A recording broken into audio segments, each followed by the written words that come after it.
আসসালামু আলাইকুম everyone, welcome to my channel early bird Amina. অনেকদিন পর আবারও চলে এসেছি গাছ সম্পর্কিত নতুন একটা ভিডিও নিয়ে। তো তোমরা দেখতেই পাচ্ছ এই গাছটাকে, এর নাম হলো অ্যাগ্লোনেমা স্নো হোয়াইট। এটা খুবই লো মেনটেনেন্সের একটা ইনডোর প্ল্যান্ট, আর এর পাতার ভেরিগেশনের জন্য দেখতে খুবই ভালো লাগে। এই অ্যাগ্লোনেমা গাছটা আমাকে এনে দিয়েছে আমার চাচাতো ভাই আরমান। তার নাম মেনশন করছি এখানে কারণ সে যখন ভিডিওটা দেখবে খুশি হবে। তো এই অ্যাগ্লোনেমা গাছটাকে আমি কিভাবে প্রতিস্থাপন করব, আর প্রতিস্থাপনের জন্য কেমন মাটি প্রয়োজন, গাছটাকে কেমন আলোতে রাখতে হবে, পানি কতটা প্রয়োজন, খাবার কি দেব, এই সব কিছুই থাকছে এই ভিডিওর মধ্যে। তাই প্রথমে আমি এখানে চেলে নেওয়া বেলে দোআঁশ মাটি নিয়েছি 40%, এর সাথে দিয়ে দিচ্ছি বালি। এটা কনস্ট্রাকশনের যে বালি হয় সেটাই নিয়েছি 10%, আর এর সাথে ভার্মি কম্পোস্ট 10% ও কোকোপিট 20% নিয়েছি। অবশেষে নিয়েছি ধানের তুষ 20%, মাটিটাকে অনেকটা আলগা ও হালকা করার জন্য। তো এই সবগুলো ভালোভাবে একসাথে মিশিয়ে নিচ্ছি।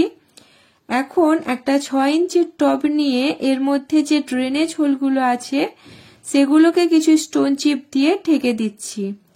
এরপর এর মধ্যে কনস্ট্রাকশনের বালির একটা লেয়ার দিয়ে ঢেকে দেব। তার মধ্যে তৈরি করে রাখা সয়েল মিডিয়াটা কিছুটা দিয়ে গাছটাকে বসিয়ে দিচ্ছি। এরপর পাশ থেকে কিছুটা করে মাটি অ্যাড করে করে গাছটাকে দাঁড় করিয়ে দেব। এরপর এতে ভরপুর পানি দিয়ে দিচ্ছি। তো এখন আমার গাছ প্রতিস্থাপন করা একদম কমপ্লিট। এরপর বেশ কয়েকদিন একদম ছায়াযুক্ত স্থানে রেখে দেব গাছটিকে।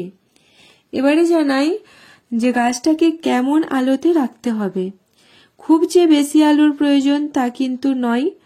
গাছটাকে ইনডোর প্ল্যান্ট বলেছি, কিন্তু তারপরও সমস্ত গাছের জন্যই একটু হলেও রোদ প্রয়োজন। সাধারণত সকালের রোদটা কমপক্ষে 1 থেকে 2 ঘন্টা দিলেই হবে। তাহলে গাছটাকে এমন জায়গায় রাখতে হবে যেখানে সকালের রোদটা যেন পাই। আর যদি তাও না সম্ভব হয় তাহলে সপ্তাহে 2 বার আলাদা করে রোদ দিতে হবে, তাহলেই হবে। আর পানি খুব বুঝে শুনে দিতে হবে। উপরের দিকের 2 ইঞ্চি মাটি শুকালে তারপরই পানি দেব, না হলে 2 থেকে 3 দিন অন্তর একবার পানি স্প্রে করে দেব, তাহলেই চলবে। মাটি শুকনো হলে তবেই পানি দেব। একটু বেশি পানি হয়ে গেলে গাছটার গোড়া পচে গিয়ে নষ্ট হয়ে যেতে পারে। এবার আসি খাবারে। এই গাছে পারফেক্ট কোনো খাবার দিতে হবে যে তা কিন্তু নয়। খাবার না দিলেও গাছটা বেঁচে থাকে। তবে আমি 15 দিন অন্তর এনপিকে 19-19-19 পানির সাথে গুলে স্প্রে করে দেব, তাহলেই গাছের খাবারটা হয়ে যাবে। আর এর ওপর কোনো রোগ পোকার আক্রমণ আমি তেমন দেখতে পাই না।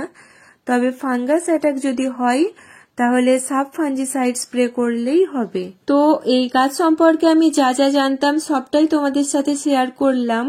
যদি ভিডিওটা ভালো লেগে থাকে তাহলে একটা লাইক ও কমেন্ট করে দিও।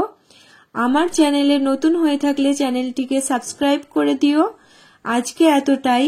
ইনশাআল্লাহ দেখা হবে আবার নতুন কোনো ভিডিও নিয়ে, নতুন কোনো গাছের সাথে। Till then, bye by.